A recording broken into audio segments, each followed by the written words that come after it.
Hey everybody, welcome to the Herd Fit Podcast with Dr. Sam Marie and myself, Coach David Syvertson. This podcast is aimed at helping anyone and everyone looking to enhance their healthy lifestyle through fitness, nutrition, and most importantly, mindset. All right, welcome back to the Herd Fit Podcast. I'm Coach David Syvertson. I'm here with my co-host, Dr. and Coach Sam Marie. We are really in part 2 of the social media episode series, part 2 of 2, don't worry. And we're going to kind of get into the more consumer side. Last week, if you didn't listen to it, we talked about kind of like the producer side of it, whether you're a gym, you're an individual, and some of the ups and downs that can be associated with those. But the one that's probably a little bit more of a pressing issue, if you want to call it that, is the consumer side. And it's something that a lot of people spend a lot of time on. I think the average I saw on some research that I did was that people are on social media for 2+ hours per day. Obviously, there's probably some that are extremes that kind of weigh that average a little bit higher. But I would say most people I know, like measuring from opening the app to closing the app throughout the day, is probably at least a half hour. And I would say it's probably closer to an hour for most. And you never think you're on that social media that long until you get like that little like report on your phone, like, oh, you're an hour and 19 minutes on social media. I'm like, oh my God, I'm complaining about how I don't have enough time to get things done. And here I am spending an hour on this app. Doing nothing. It's crazy how much. Yeah. And it's, but again, don't want to criticize it. One of the cooler stories that I have from social media to prove that it's such a positive thing, or it can be a positive thing, it connects people, that when we did our mental health series with Sean O'Hara, I had someone reach out to me that I had no idea, had some significant personal issues, a history. Mm-hmm. And really, he says that episode got him to open up about something that he did. And 3 months later, he was telling his story to the entire CrossFit world at the 23.2 announcement. And that was Joel. Yeah. And that episode had him reach out to me on Instagram and give his story. And I remember it like yesterday. I'm like, wow, I never would have thought that about him. And I'm so glad that he was so open about that and able to, and transparent and kind of almost relaxed about it. Because I remember calling him from Arizona, asking him if he would be a part of the announcement. And would he be able to share that story and be comfortable doing it? And he was like, yeah, I'll do it.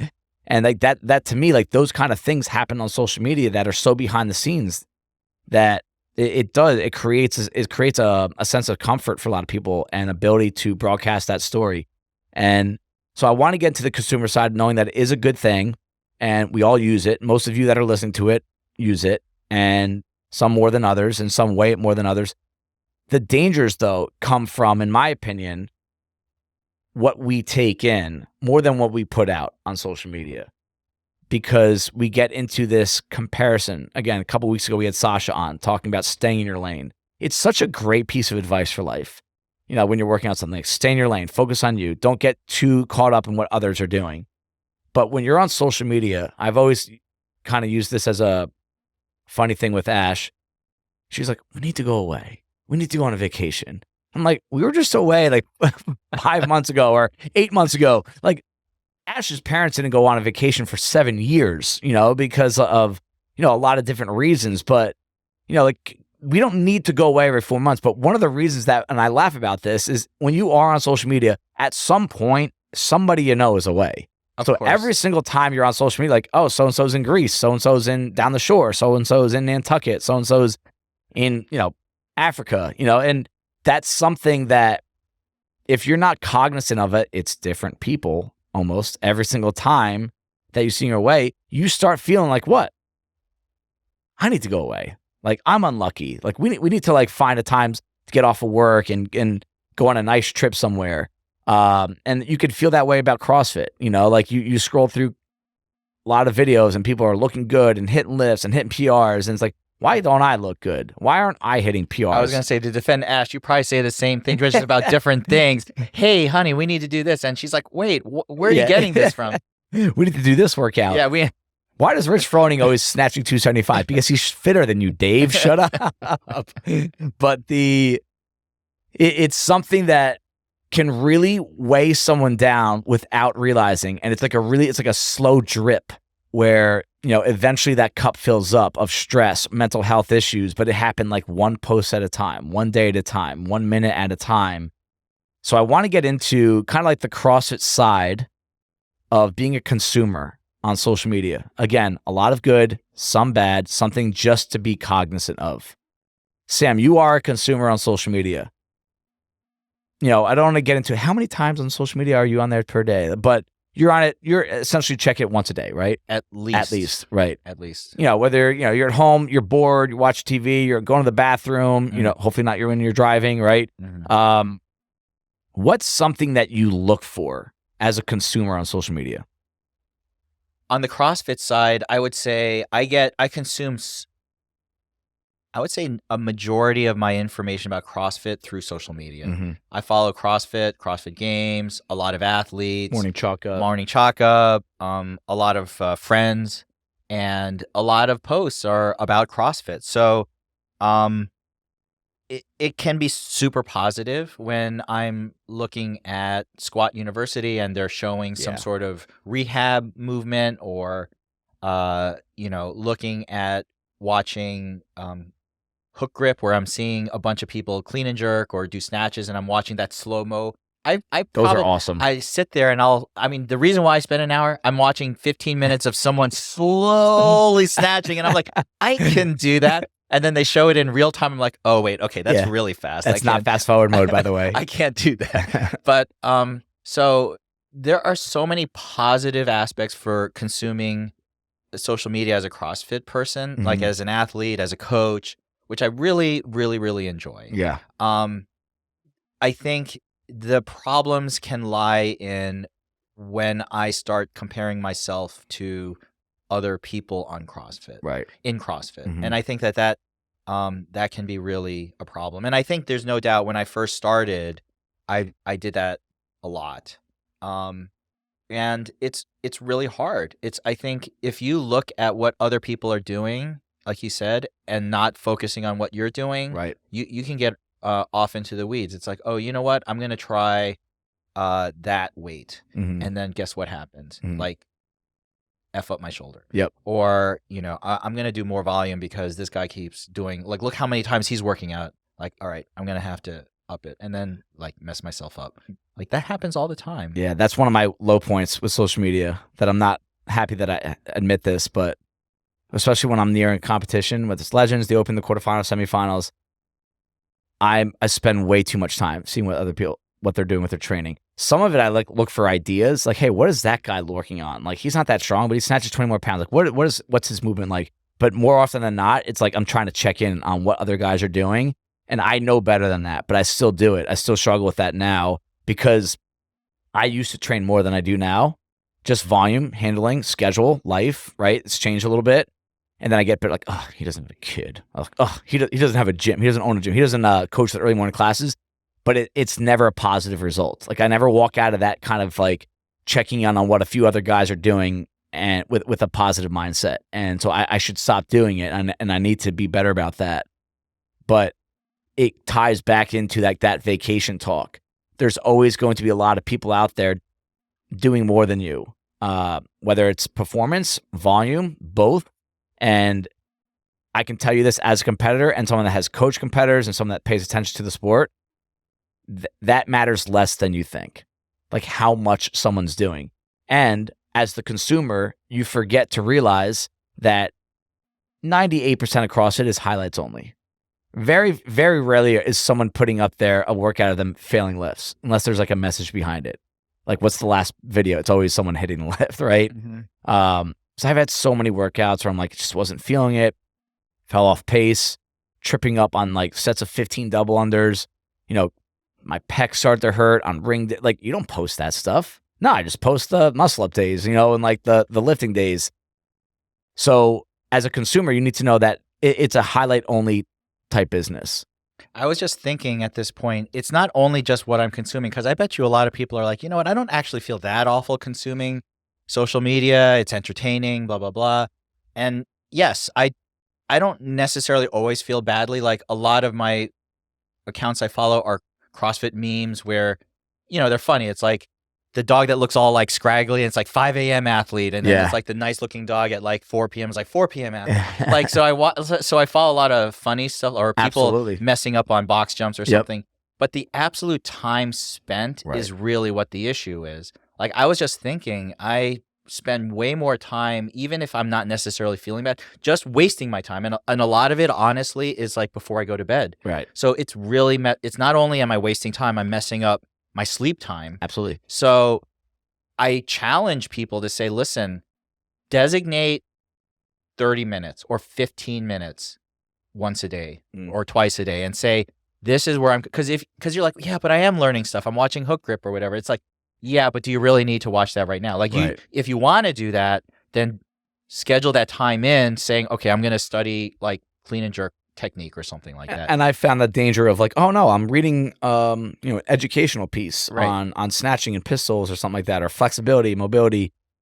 5 minutes later, you're not watching that. Right. You're on something else. It opens up the door to potential other distractions, other stuff, and puts you down different rabbit holes. And the problem is that all these apps, it's the algorithm, so they're going to throw stuff at us that makes us want to stop and look at it more. Yep. And they're smarter than us. Oh my God! So the number of funny CrossFit memes that just start ballooning like crazy, and then I'm stuck for 15 minutes looking at all this stuff extra than I thought. So it is a challenge, and I think what I'm spitballing here. I didn't even think about it until right now.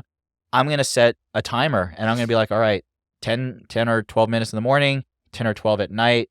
That's it. Yeah. And I'm going to just leave it at that. Let's tie that to, some of our coaches have done this. I know friends that have done this. One of the guys at my wedding that I used to train with, Dallas, has cut this off completely. Social media breaks. So you're saying 15 to 30 minutes a day. You come up with your own number, but like make sure that you're disciplined enough to have a cutoff point. What about getting rid of it completely? Is that A, smart? Is it in the world that we live in now? Is it B, if you could, it's hard. I go back and forth. I've said it in my head so many times, like if Bison didn't exist, like I wouldn't have social media. That's probably not true. But I probably would spend a lot less time on it.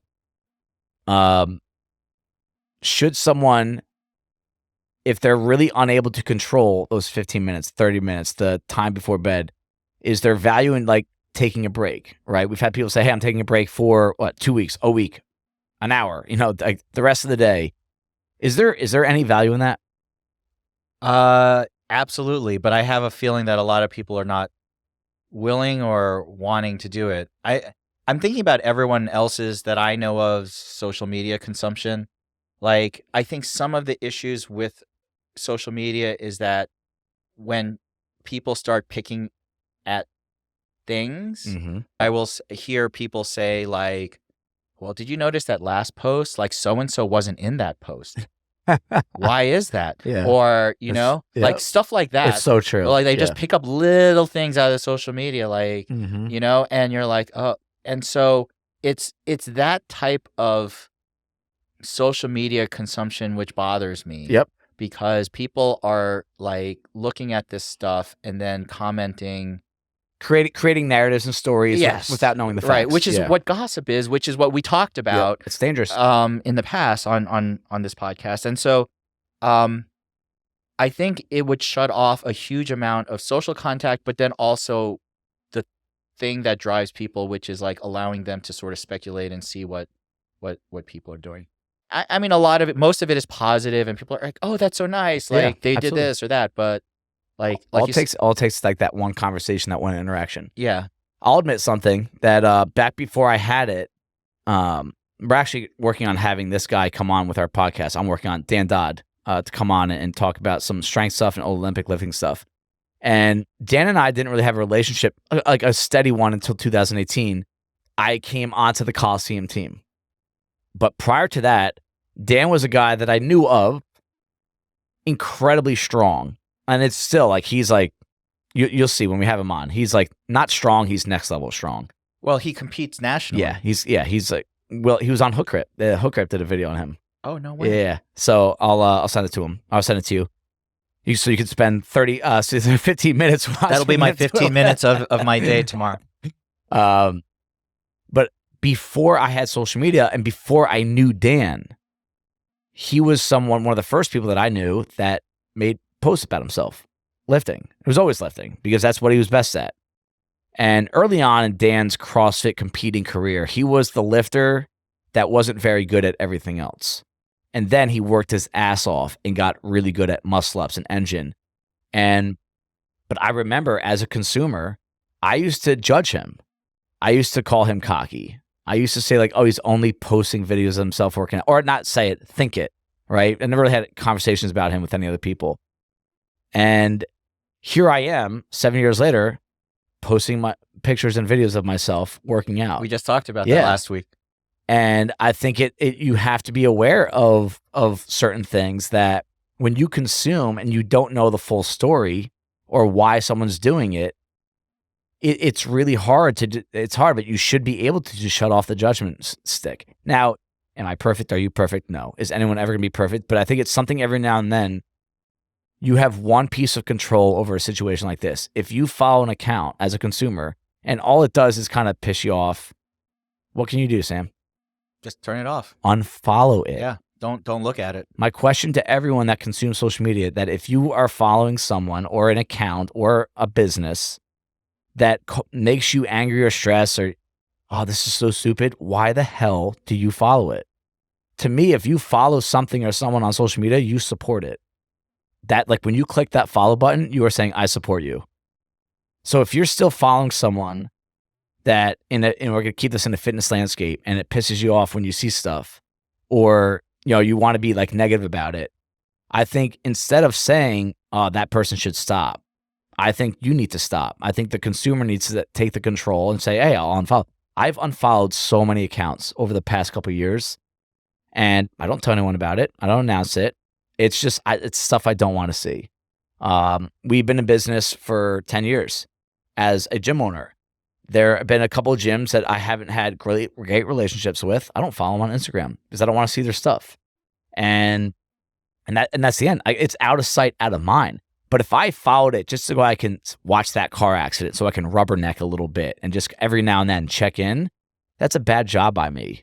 You know, so I think as a consumer, that's something that we should always be cognizant of, that if it's something that's causing stress or creating negative thoughts or creating negative conversations, gossip even, I think you're the person that needs to make the change, not the other person. I look very carefully at what my reaction is when I look at, especially people's personal posts. Right. And if I feel like I'm being negative, like another vacation, or, you know, like I said, like, oh, like that person's missing from this post, like what's going on? I know I'm not in a good place with myself. And you know that because of experience. Yeah. And you're humble enough to take a negative experience from your past and apply it to your future. And I'm not perfect. That happens all the time. I just have to be able to catch myself and say, hey, listen, you're not really doing yourself justice by being catty or thinking that way. Like, be positive. Right. Like, I never want to look at a post and try to be negative about that person. Right. If I catch myself feeling that way, I know it's not that person, it's me. Right. And if it keeps doing that, then I probably shouldn't be following that person. Exactly. Yeah. And I've gotten like I was just looking at how many you follow. You follow 850. Yeah. On my personal, I follow 329. Yeah. And that's a lot. It's 500 more people. I've pruned it down so much. Me too. Because I was like, if I don't really know them well or feel good, then I'm just and I keep trying to work on getting that number down. Now my business account is totally different. Right. That's different reasons. Yeah. Yep. But absolutely, like you said, don't follow the stuff that is eliciting a negative reaction in you. Even if it's something subtle and you're like, no, but I do want to know what's going on. Right. Like you said, it's a car accident. Yeah. It's not easy, the mental willpower to be able to say, yeah, not good for me. Yeah. And it's something that, again, we're not telling you to be, hey, don't be judgmental. I mean, yeah, don't be judgmental. But I think the main part of that is if you are following accounts that are subconsciously making you upset, stressed out, angry, your mental health will suffer. And the people around you, the people that love you and are supporting you, and your family, your friends, you're going to be a lesser version of yourself if you're swiping up and down your phone, stressing yourself out and choosing to do it. You know, like you're actually going to create some mental health issues for yourself by living that way. So you could even say, like, Dave, don't call me judgmental. I'm an adult. Fine. I don't want you to have mental health issues. So if you have accounts that you are only following so that you can talk about them or gossip about them or get stressed out over, just unfollow them. And I think that's a huge advice that CrossFitters, if you're only following accounts to see what your fellow competitors are doing, and all it does is stresses you out, or take competitors out. If you're a CrossFitter and you're getting upset over someone else making progress and you're not, someone looks away a certain way and you don't, and it doesn't inspire you, it only makes you upset, unfollow them. Because I think that's where I think a lot of these mental health issues, I mean, mental health is such a card now that everyone's playing. And some of it to me is legitimate, some of it is not. But I think the rise of social media, it's not a coincidence that there's a huge rise in mental health issues. So you need to be aware of that. I know we could talk about Haley Adams and Mal O'Brien as pro athletes. Yep. I was looking at Emma McQuaid. She had a very good post. She didn't do that well this year in the CrossFit Games. So I think she struggled. Yeah, so I think she should probably not, she should turn off her social media for a little bit. Yeah. But she made a post a little while ago, and it said, every year seems to get harder. Social media plays a big part in that. I feel analysts put external pressure on athletes with their expectations on us. I feel we get more backlash for underperforming than actually performing, which makes it even harder again. People online don't understand life circumstances. We're only human. So to jump to conclusions, is this why the younger generation are having to take a break from the sport because the social media is putting too much pressure on athletes? So there's no doubt if you bind up your self-esteem or listen to or see what other people are doing, that is incredibly corrosive. I absolutely believe Haley Adam and Mal O'Brien were brought down in part in terms of their health issues because of social media. Absolutely. I would bet my house. Yeah, we don't know them. We don't have a personal relationship with them. So, but if we're going to make an assumption or make a guess, social media played a huge part of that. And those two, they're not like random borderline games athletes. They would have been top 10 favorites. Mal was probably going to be the favorite to win the games. Absolutely. And it almost breaks your heart a little bit because, again, you as a consumer of the CrossFit Games, you forget how young they are. Like, younger than almost everyone that comes to this gym, and they are light years above everyone as an athlete. And that takes a ton of work. And I wish they could take in the gratification of competing at the games, potentially winning, but because of that internal stress, the mental health issues, they backed out. They pulled themselves out, and I hope we see them again on the games floor next year. But I think about this all the time with my son, that it almost seems like it's only getting worse. And again, parenting can be a part of it, but again, we only have so much control over what they take in and how much it can influence them. That is this something that we're going to see a lot of? Is that generation, that let's say age 14 to 20, Sasha's in that window. Yeah. And Sasha's different, in my opinion. I'll say it, you don't have to say it. But are they equipped for real world because of how much they've been inundated by social media? And it's not even what we're talking about, comparing and judging. Like Haley Adams and Mal O'Brien have both publicized posts that people have said to them, how manly they look, how disgusting they look. And I still say to this day, if I ever hear a guy say that to a girl, I might get violent, or I have zero tolerance for that kind of stuff. Is if a guy were ever say hey, you're disgusting, your muscles are too big, dude, you need to get back into the gym and start lifting some weights. They're beautiful women at the games. It's and they look great and they're doing things with their body that are so impressive and they work so hard. And the fact that they're taking themselves out of the situation because of mental health issues that are partially stemmed from social media, it breaks my heart.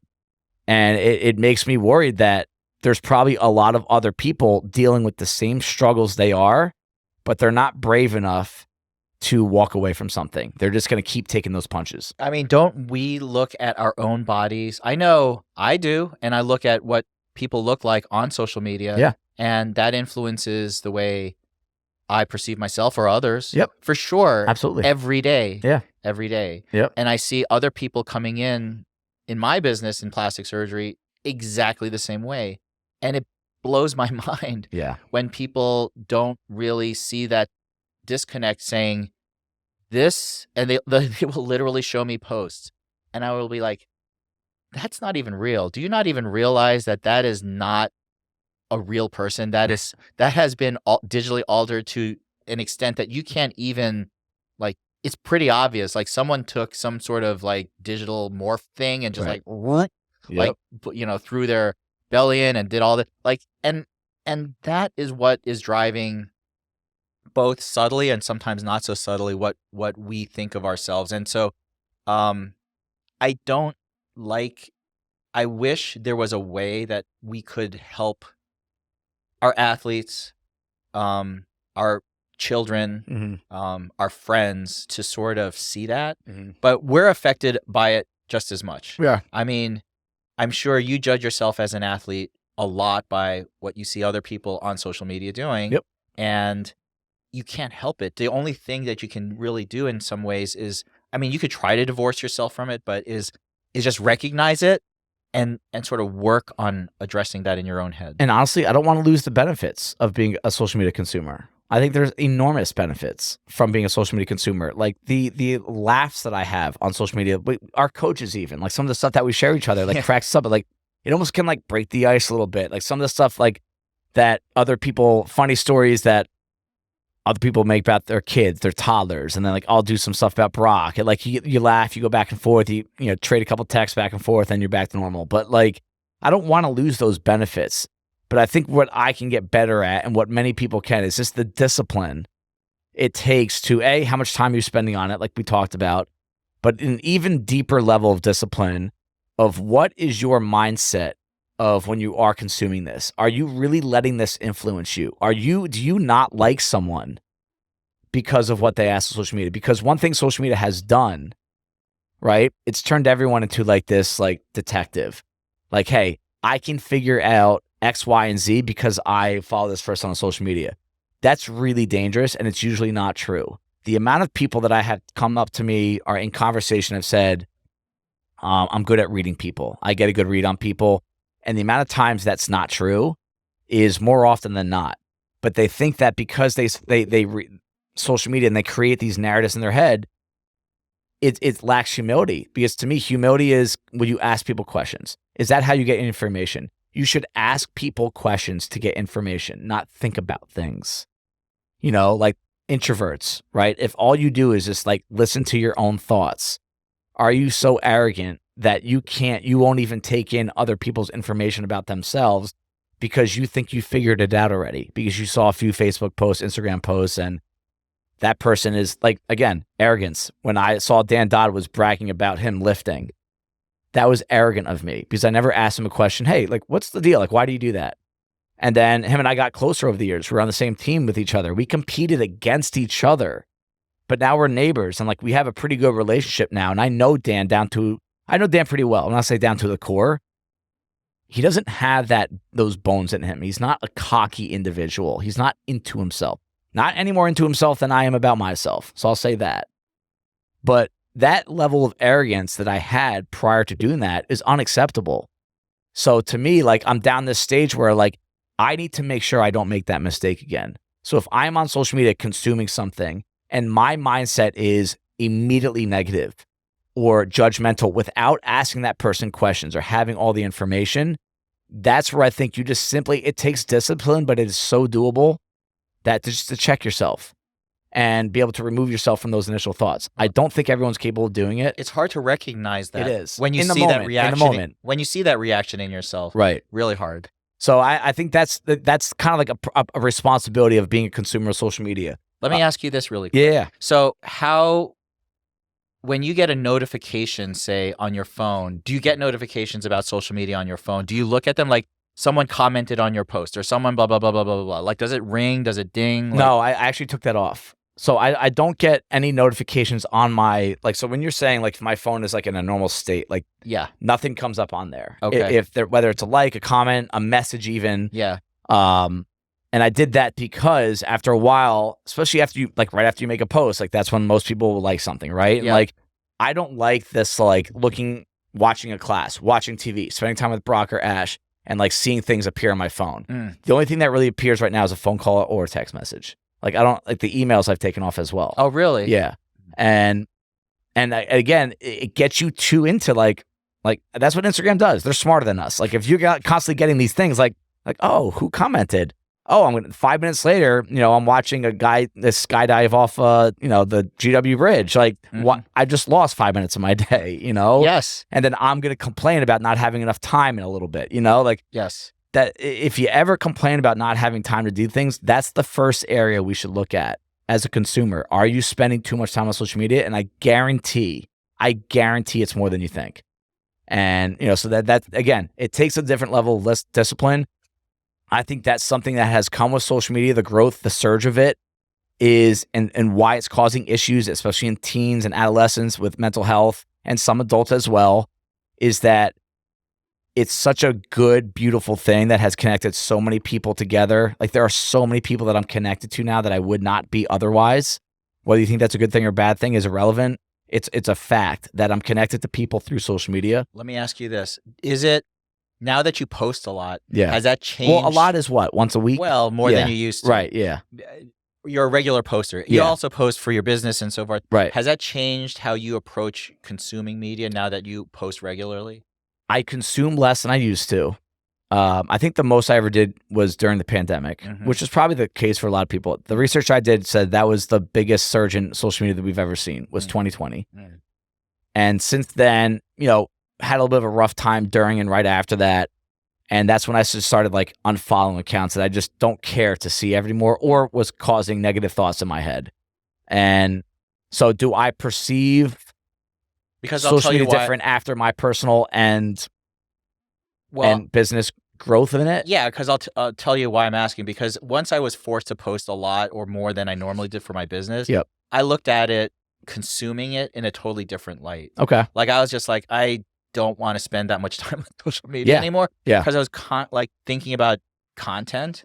And so I feel like once you see it from the other side of things where you're actually having to post, you kind of feel like, I'm not really that interested in it as much as I used to be. Yeah, I don't. The only thing I still do love like checking in on some like friends, like what their training was, especially like my CrossFit training buddies, like whenever they post or a story or something, I always want to watch it and see what the workout was, what they're moving like, what they look like, and are they moving well, that kind of stuff. Like, but I don't think much has changed about my view on social media since the pandemic. Like that's when like I made a big turn to like not spend as much time on it. And the things I do watch right now, it sounds funny, I'm gonna get made fun of for this, but like I like watching like nature and animal reels all the time. Like, and that's like my phone knows it. Like if I go watch reels right now, that's like every other video, just like wild animals. Like, and I've always been into stuff. It sounds weird, but like, I can't wait to go to the Bronx Zoo with Brock, for me, not for him.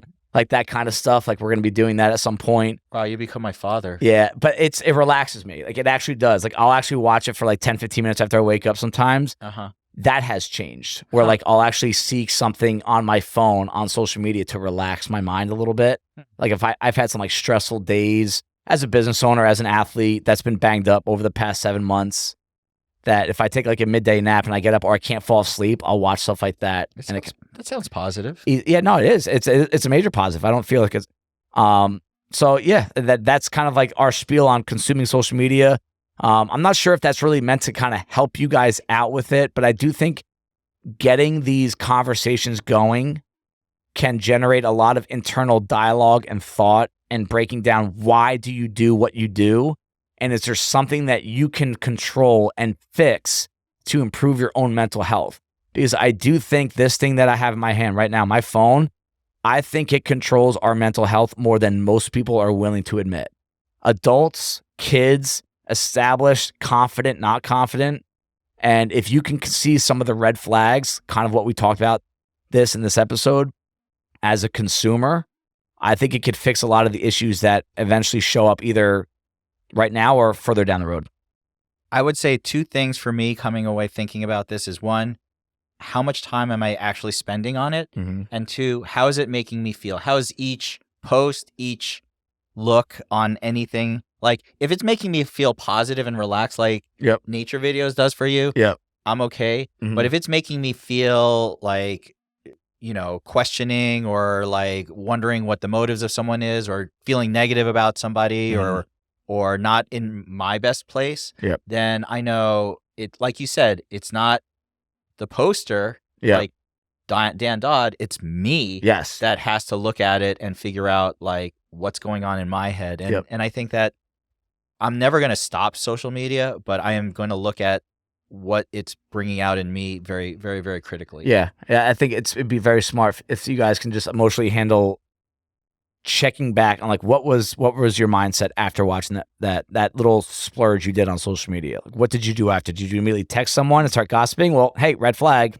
This shit's causing issues in your life because you shouldn't be doing stuff like that. But if it's more like, hey, I want to now check in on this person. You know, someone just had her surgery in our gym recently, and I saw that she was in the hospital with her sling on. Like, oh, she had her surgery. Like, text her right after. Absolutely. Like, those are the kind of things. Like, if it elicits those positive responses, I think you should keep going with it. But if it's like, oh, Sam's posting himself doing Thursday's WOD again, like, he sucks. His box jumps are terrible. Like, that's a you problem, and you need to be able to admit that. Absolutely. All right. Thank you, guys. See you soon. Thank you, everybody, for taking the time out of your day to listen to the Herd Fit podcast. Be on the lookout for next week's episode.